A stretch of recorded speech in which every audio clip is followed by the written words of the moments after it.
I remember the way Evelyn looked at me the day I brought Leo home from the hospital. It wasn't the look of a grandmother finally meeting her grandson. It was the look of a woman reclaiming something she thought she had lost. At the time, I was too exhausted to see it. My body was a map of aches, and my mind was a fog of sleep deprivation. I saw her outstretched arms as a lifeline. I didn't realize they were a trap. Evelyn was the perfect mother-in-law on paper. She brought over organic casseroles and folded laundry until her knuckles were white.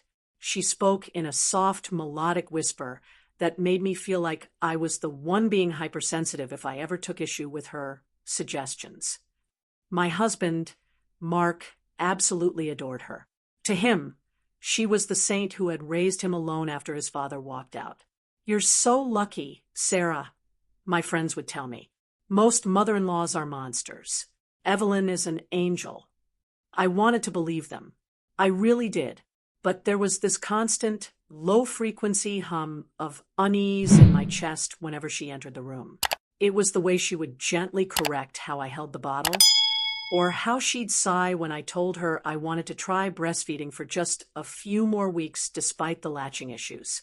She told me stories about how her own milk had been liquid gold.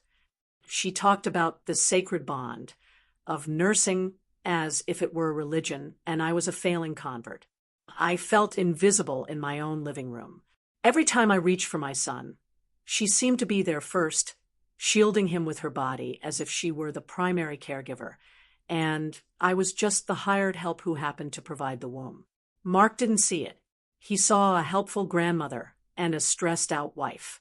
He'd kiss my forehead and tell me to go nap while his mom took care of things. "She knows what she's doing, babe. She's a pro," he'd say. I'd climb the stairs, feeling a heavy weight of guilt. Why couldn't I just be grateful? Why did it feel like she was slowly erasing my name from the lease of my own life? That was the moment everything changed. I woke up from one of those naps feeling a strange, primal jolt of electricity through my spine. The house was too quiet. No crying, no humming, no clinking of dishes. Just a heavy, unnatural silence that made the hair on my arms stand up. I walked toward the nursery, my footsteps silent on the carpet, expecting to see a peaceful scene. Instead, I saw the beginning of my nightmare. The door to the nursery was cracked open just an inch. Through the sliver of white wood, I saw Evelyn sitting in the rocking chair, my rocking chair. She had her back to me, swaying rhythmically. The room was dim, lit only by the soft glow of the nightlight. I heard her whispering to Leo, but the words weren't, "Grandma loves you." They were, "Mommy's here now. Mommy's got you." My heart hammered against my ribs like a trapped bird.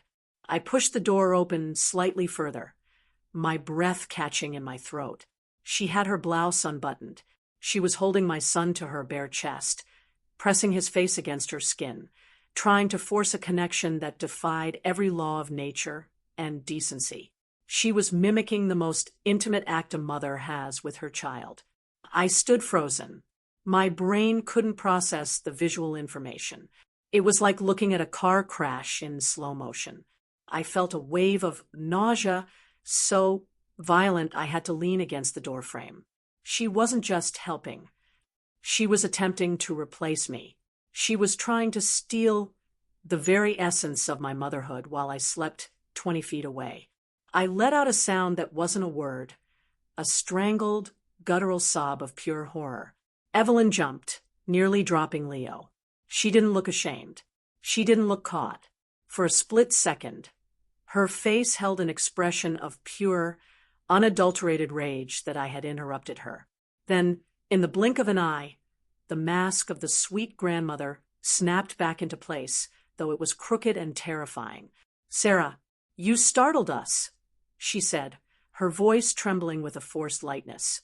She hurriedly began buttoning her shirt, her fingers fumbling.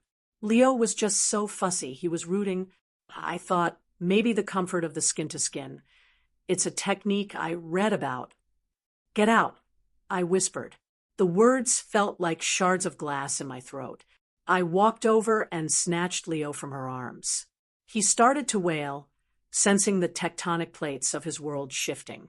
I held him so tight, I was afraid I'd hurt him. Get out of this house, Evelyn. Right now. You're overreacting, dear. You're sleep deprived. It's just a grandmother's love, she said, moving toward me as if to pat my arm. I recoiled as if she were a venomous snake. The betrayal tasted like copper in my mouth. I trusted her. I led her into the most private corners of my recovery, and she had used that access to desecrate the bond one was struggling so hard to build. I screamed for Mark.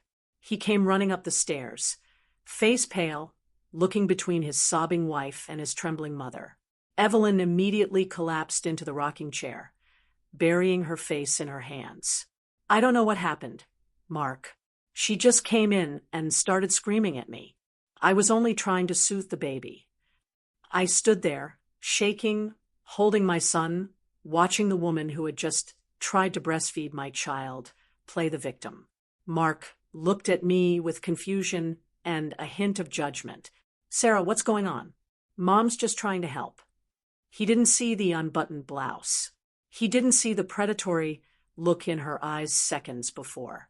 I felt the floor falling away from beneath me. The next 48 hours were a blur of gaslighting and tears. Mark tried to mediate, which only felt like a betrayal in itself. She said she was just doing skin to skin. Sarah, it's a thing. Maybe you misinterpreted it. I stared at him, wondering who this man was. Had his mother's influence so thoroughly blinded him that he couldn't see the boundary she had nuked? I felt invisible. Every time I tried to explain the visceral wrongness of what I saw, Mark would bring up her intentions. Intentions don't matter when the action is a violation. I stopped eating. I stopped sleeping. I spent every second with Leo strapped to my chest in a carrier, terrified that if I put him down for a moment, she would appear from the shadows to reclaim him. Evelyn didn't stay away. She sent flowers. She sent apology texts that were actually just lists of reasons why I was being hormonal and unstable.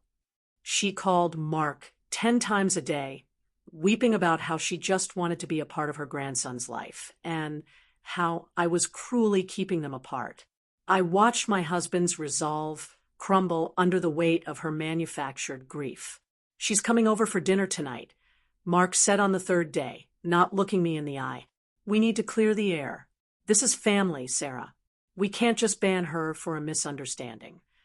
I felt a cold, hard knot form in my stomach. They thought I wouldn't fight back. They thought I was the same broken, tired girl who had let Evelyn take over the laundry. They were wrong. I realized then that I was alone in this fight. My husband was compromised, and my mother-in-law was a master manipulator who had spent decades perfecting her craft.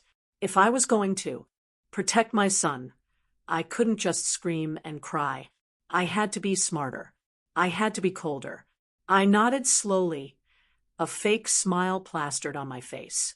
You're right, Mark. Dinner sounds like a great idea. I spent the afternoon setting the stage. I didn't cook a casserole. I didn't fold laundry. I went to the local electronics store and bought 3 high-definition nanny cams. I installed them in the nursery, the living room, and the kitchen. If Evelyn wanted to play the misunderstood saint, I was going to give her a stage and a recording device. When Evelyn arrived, she entered the house with the air of a conquering hero. She walked straight to Mark and hugged him, casting a look of smug pity over his shoulder at me. She brought a gift, a handmade blanket. For my little angel, she cooed. I watched her, my pulse steady for the first time in days. I was no longer the victim. I was the hunter. During dinner, she was insufferable. She spoke about me in the third person as if I weren't sitting right there. It's so hard for new mothers to adjust, Mark. The hormones really do a number on their perception of reality. I remember when I had you, I was so paranoid, but I never would have turned on my own mother. Mark nodded, reaching over to squeeze her hand. I felt a flicker of disgust, but I kept it down. "I'm so sorry," I snapped. "Evelyn," I said, my voice dripping with forced sincerity. "I think I just need a little more help than I realized. Would you mind watching Leo in the nursery for a bit while Mark and I finish the dishes and talk? I think we need some us time." Her eyes lit up with a predatory gleam. "Of course, darling. Anything for the baby." As soon as the nursery door closed, I pulled out my phone.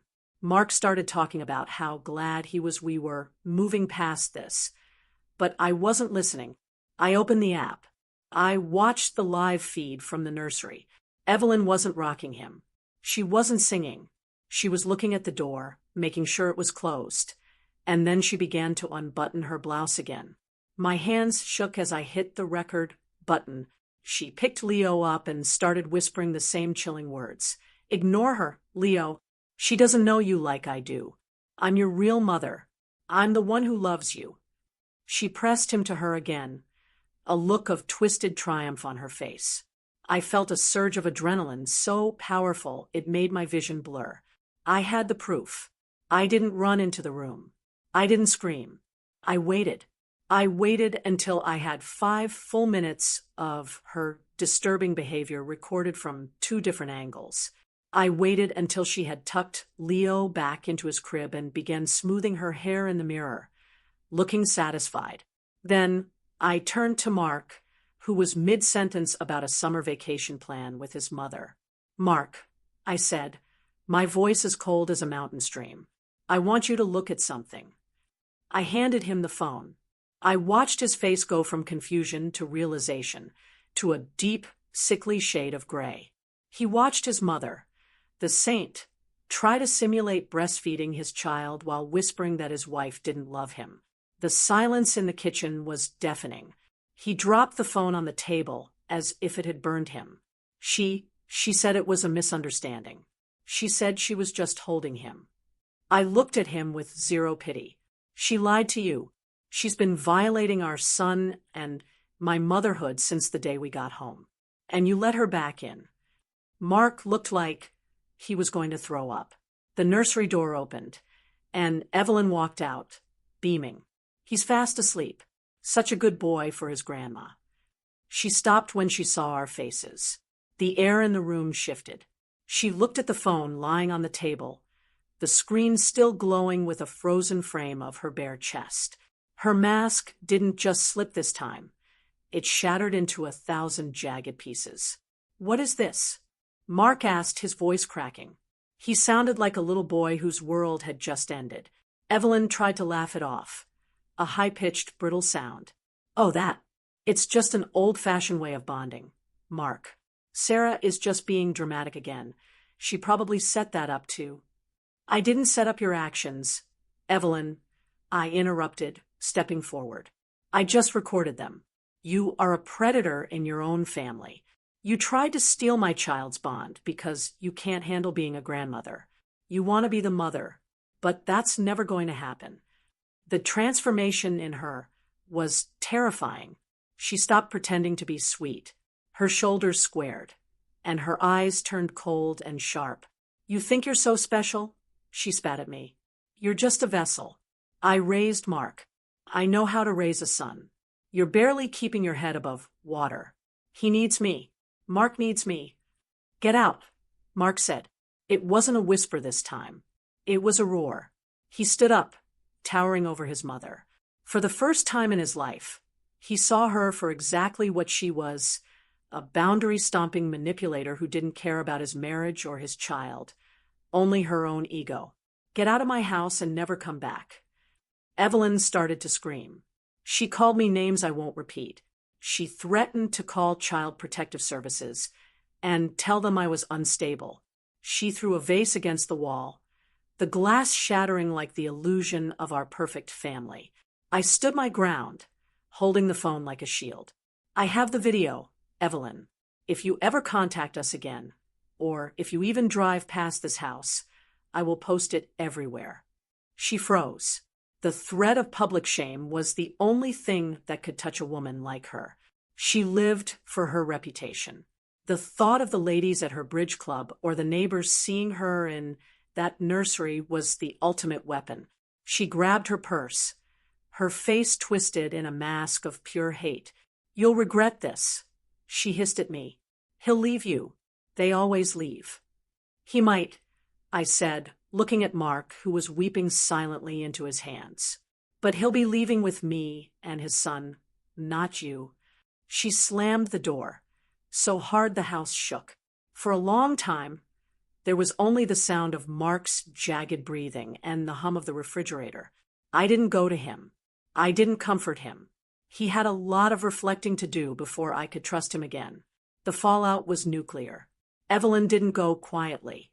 She started a smear campaign on Facebook, telling everyone I was suffering from postpartum psychosis and was alienating her from the family.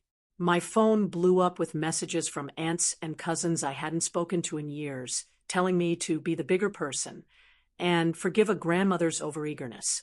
I didn't respond to any of them. Instead, I waited for the perfect moment.